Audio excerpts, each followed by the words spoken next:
Bonjour, bienvenue chez MVP Foot. Voilà, donc on va commencer le journal des éléphants. Comme vous voyez sur la photo, les éléphants sont arrivés à Monrovia. Monrovia, c'est la capitale du Libéria, donc ils vont jouer le match retour contre la Sierra Leone là-bas. En tout cas, ils sont arrivés décontactés et ça a été une bonne chose qu'ils soient restés à San Pedro au lieu de venir à Abidjan et retourner au Libéria. Bon, ils sont partis directement de San Pedro pour arriver au Libéria, donc ils vont s'entraîner et on va voir. Il y a une conférence de presse aujourd'hui.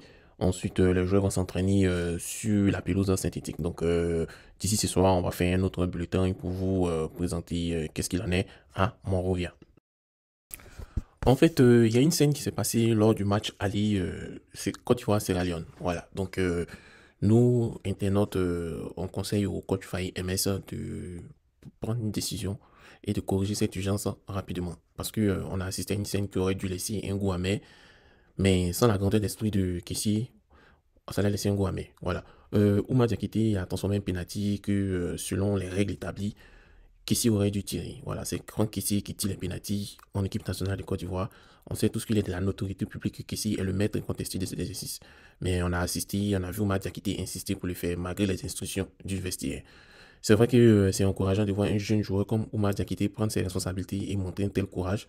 Mais c'est essentiel de respecter les décisions des entraîneurs. Donc, Faye doit faire comprendre cela à Oumar Diakité. Donc, il est impératif de corriger cela rapidement et de maintenir l'ordre et l'harmonie au sein de l'équipe. Ouais. Donc, on ne dit pas qu'il a mal fait, mais l'esprit d'équipe et surtout la discipline sont la clé de la réussite. Donc, si on fait du roulou sur le penalty aussi, ça va impacter un peu l'esprit d'équipe et la cohésion des éléphants. Et aussi, ça va aussi, plomber la dynamisme. Donc, du coup, qu'est-ce que vous en pensez de cela?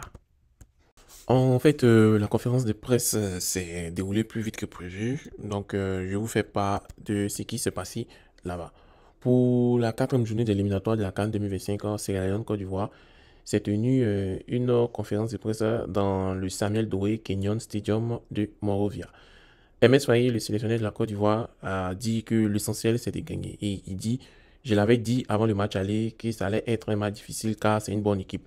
J'avais mentionné que c'était l'équipe qui m'avait fait la meilleure impression dans notre groupe et cela s'est confirmé lors du match aller. Même si nous avons gagné 4-1, c'est une équipe qui a posé quelques problèmes, donc nous attendons un match difficile demain.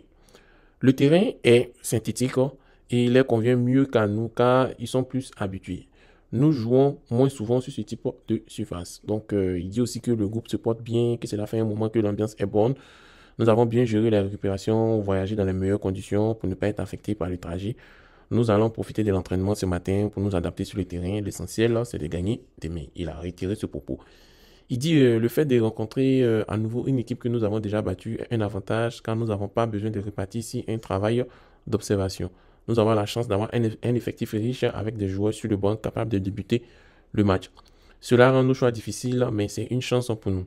Demain, nous pourrons repartir avec les mêmes joueurs ou intégrer d'autres en fonction de ceux qui sont plus frais. Concernant Eric Bailly, il n'est pas revenu depuis les éliminatoires de la CAN 2023 en Zambie. Donc, c'est toujours délicat d'intégrer un groupe qui a connu du succès. Mais Eric a de l'expérience, il est respecté, il est beaucoup écouté dans le groupe et a rapidement trouvé sa place. Tout se passe très bien avec lui. En fin de compte aussi, il parle aussi de Badra Ali qui s'est blessé juste avant le match et il dit qu'il a été remplacé par Ivan Konan, jeune gardien de la sélection U20. Sinon, tout le monde est opérationnel pour demain. Nous avons la chance d'avoir l'effectif au complet.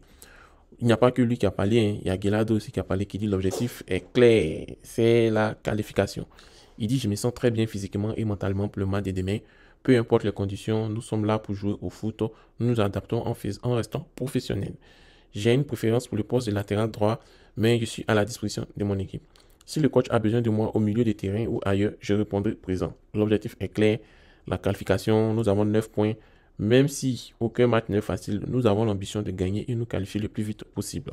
Nous sommes confiants dans notre jeu et concentrés sur ce que nous savons faire. Nous respectons nos adversaires et demain nous donnerons le maximum pour aller chercher la victoire. Donc ça c'est le résumé de cette conférence de presse qui s'est passée avec nos chers éléphants. Qu'est-ce que vous en pensez? Envahir le terrain, nous-mêmes les Ivoiriens quand on joue là, on n'a jamais envahi le terrain. Vous voyez comment demande un bouquet. Vous voyez comment demande un bouquet. Voilà, donc vous dites, la première fois là, je ne connais plus jamais nos terrains. Vous voyez.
Ethiopie,